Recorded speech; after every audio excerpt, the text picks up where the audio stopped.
Hey, thanks for tuning in. This is my talk for DevFest, a tech conference in Albany, New York, titled Enterprise Grade Evals in 15 Minutes with Open Source Tools. You've probably heard the term prompt engineer, and if you're like me, your first reaction to the term prompt engineer is probably to think, that doesn't sound like engineering at all. It sounds like a glorified technical writer. And one thing that I hope to convince you of today is that actually prompt engineering involves more actual engineering than you might think it does. A prompt engineer isn't just like an LLM whisperer who is optimizing prompts based on vibes. They're a scientist taking an experimental approach to discovering the best prompts. And they do that by scoring prompts and models on objective criteria in experiments known as evaluations or simply evals. The goal of an eval is to select the best combination of prompt and model for your use case. And if you're a software developer building an AI integrated product, evals will make or break you. You will succeed or fail based on the quality of your evals. And frankly, every business in the country right now, whether it's a software company or not, should have its own set of evals. The tool that I'm going to be walking you through is called promptfoo, and so we'll go ahead and start with installation instructions. In this talk, I'm going to walk you through how to build an eval in 15 minutes. And okay, it won't be a great eval, but it'll get you started, fully open source, and you can get the documentation for promptfoo at this URL. No, anytime that you run open source software, I highly recommend you do it in a container. So if you don't have it already, you should install Docker. And if you come to the sorts of events that I'm going to be presenting this at, hopefully someone has already shilled Docker to you before and you already have this installed on your system. But if not, you should install it, in my opinion. Visual Studio Code is an IDE code editor that has nice support for Docker. And that's the tool that I'm using for working inside a Docker container. Um, Sorry for moving fast. This is a lightning talk, not a workshop. Here's the optional part where we create a container and open a terminal inside it. Okay, if you're using Docker, and you're using VS Code. You're going to want to open VS Code to whatever folder you want to work in. And then you will, from the top menu in VS Code, you will click View and then Command Palette. And then you'll type Reopen in Container. And you'll see a list of standard images that you can use. And you should select the official uh, Node.js and JavaScript image published by the Microsoft Dev Containers project.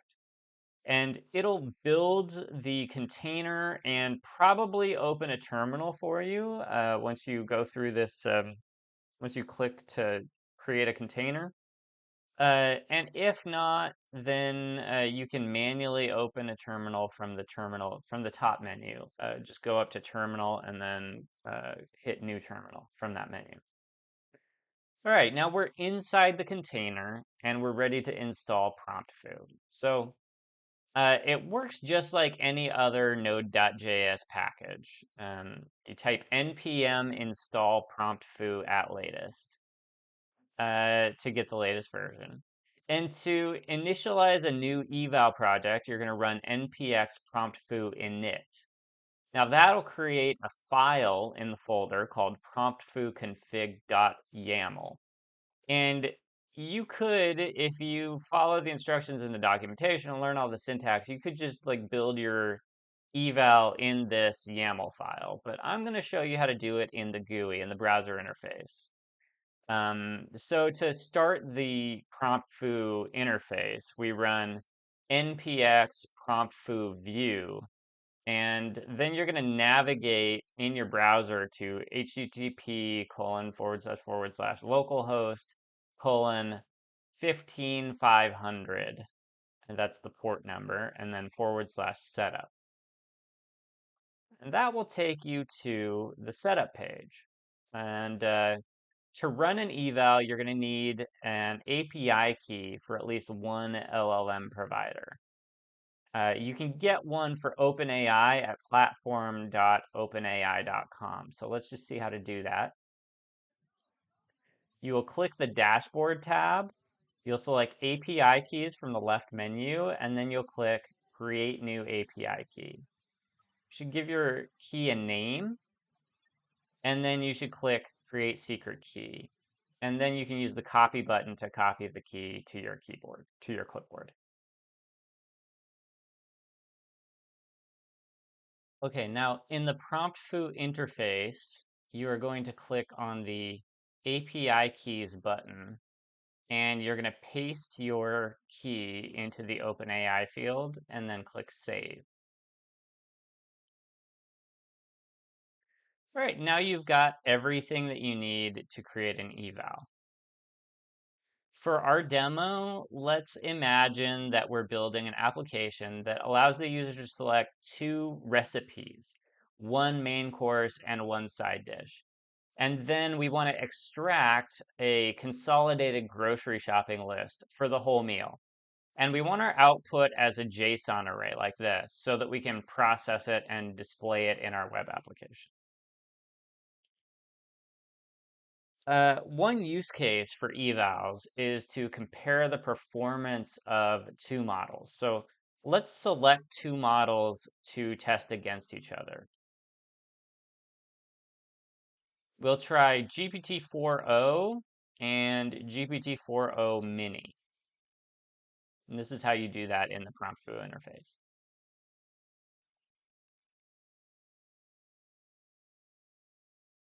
Another way to use evals is to compare different prompt templates. Now, the templating syntax in promptfoo is very simple. It uses double curly braces to indicate where named inputs should go, name variables. So here we've got a variable titled input1, and we've placed it inside double curly braces.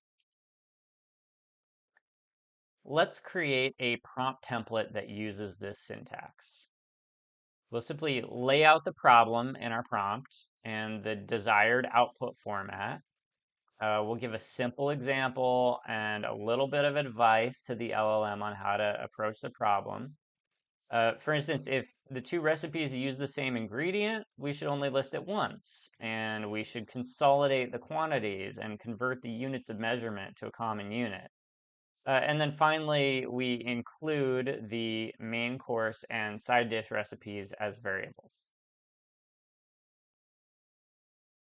Now you can imagine ways that we might optimize this. So let's make a second prompt that has a reference chart for converting units of measurement commonly found in recipes. Maybe that will help the LLM uh, to do conversions better.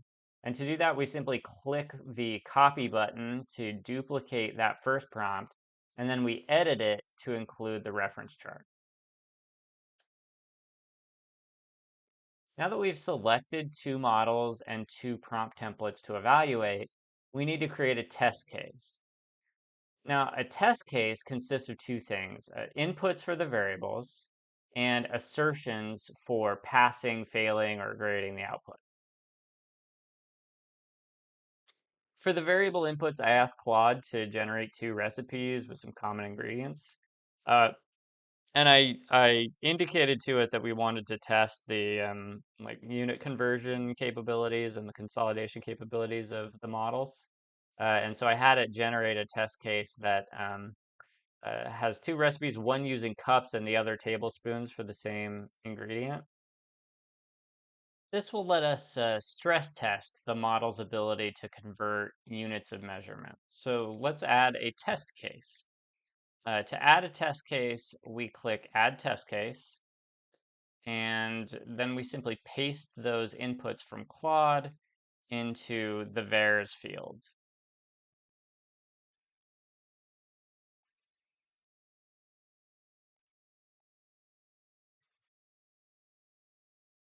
Next, we need to add some assertions, and promptfoo supports a bunch of different assertion types.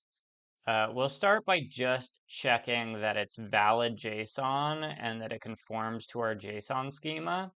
And again, to get a JSON schema for the outputs that we want, I just went to Claude and I gave it my like sample output. And I said, please generate a JSON schema for me. And it did a good job. If we look at this, it's got three properties listed: product, quantity, and unit, which are the properties that we want. It indicates that those properties are required. It correctly indicates the data type for each item. It knows that our JSON should be an array. And it knows that we don't want to allow additional properties, which is what that additional properties false means. So it's pretty good output. We go back over to promptfoo and we click add assert. And then we select is JSON as the assertion type. And then in the value field, we just paste that JSON schema that Claude generated. promptfoo supports a lot of other assertion types. And these are all documented in the documentation. If you have an ideal output, you can do just a similarity check. It'll just use like an embedding model to compare the similarity of the LLM output against your ideal output. You can do JSON, XML, SQL validation. You can use regex to do matching against the output text. You can do simple string comparison. Does the string contain such and such a word? You can say we want that word in it, or you can say we don't want it to include that word. Or you can write like custom tests in JavaScript and Python. You can send the output to some other LLM grader and have the grader model give it a pass or fail, or even a numerical score. So there's lots that we can do with these different assertion types in promptfoo. Let's add one more test. Since we want the model to consolidate ingredients across recipes, we'll check that there are no duplicate ingredients in the output. Now, the naive way to do this is what's called an LLM rubric. So we select the LLM rubric type, and we just write an assertion that there are no duplicate products in the JSON array. And the LLM grader will then give a pass grade if the assertion is true, or it will give a fail grade or a false output if the assertion is false. The slightly more sophisticated way to do this is to write a Python or JavaScript test like this one. And promptfoo has a spec you have to follow for the function signature, which you can find in the documentation for promptfoo. But basically, what this is going to do is the spec takes the LLM output as a function argument, and it performs some processing on it. In this case, that is we're checking the product key of each item in the JSON object, the JSON array, and we're checking the values of those products to just make sure that there are no duplicates in the array. And then it's going to return false if it finds a duplicate, or it will return true if it does not. And you can design the function so that it returns either a Boolean true false for a pass fail grade, or you can design it so that it returns a numerical score, and you can score your models that way.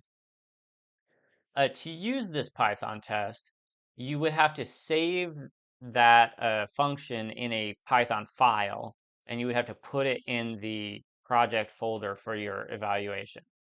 And then in the GUI for promptfoo, you actually have to scroll down and manually edit the YAML config file because they haven't added support for Python tests in the promptfoo GUI. So you would go down to the test section, the assert section of tests, and then you would add a new assertion of type Python, and we give it a value of file : / and the path to your test, the relative path to your test. Okay, so now that we have defined our test case and assertions, let's run the eval. So we scroll to the top of the GUI, and we click Run Eval. And in a few moments, we get our results. Now, a few things here. Up at the top, we have this nice statistical summary with charts of the outputs for the different models. And notice the test runs against a matrix of the prompts and models that we define. So there are four combinations being tested here. Um, and each one is represented by a column. Now, the test is defined by the input. So you can see there's only one test case. But the assertions, we had two assertions, and so those are scored separately in the second row there. So there's a test, and then within the test, there's two assertions. And the test passes only if both of the assertions pass. But we can get in that second row, we can get a breakdown of the results for the two separate assertions. So we can see the results at both the test level and the assertion level. And remarkably, if we look at these outputs, GPT-4o, which is the more expensive model to use, actually failed both the assertions because it output invalid JSON, whereas GPT-4o mini, which is the smaller model and cheaper to use, actually passes both of the assertion tests that we formulated.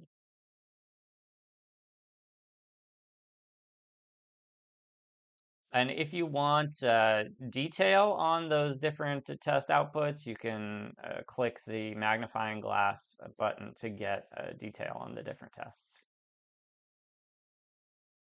And it'll give you the outputs and the prompt in the outputs, and then pass or fail or scores for each assertion.